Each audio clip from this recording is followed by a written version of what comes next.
ஓம் நம சிவாய. சித்தர்களுக்கெல்லாம் தந்தை போன்றவர். சிவபெருமானின் நேரடி சீடராக இந்த பூமியில் தம்மை அர்ப்பணித்தவர்.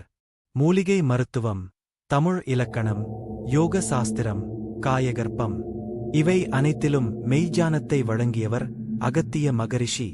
4 யுகங்களையும் கடந்து வாழ்ந்தவர். சத்திய யுகத்தில் தவம் செய்து சிவனிடம் விநாயக பஞ்சாங்கத்தை பெற்றவர். திரேதாயுகத்தில் ராமனை சந்தித்து சீதையைக் காப்பது எப்படி என்பதை கூறியவர். துவாபர யுகத்தில் கிருஷ்ணனிடம் உபதேசம் செய்தவர் எனும் சுருக்கமான வரலாறும் உண்டு. ஆனால் கலியுகத்தில்தான் தமிழ் மக்களுக்காக அவர் வந்ததாம்.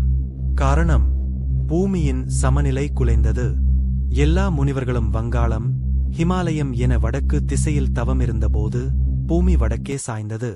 அப்போது சிவபெருமான் அழைத்தார், அகத்தியா, தெற்கே செல்டோட். சமநிலை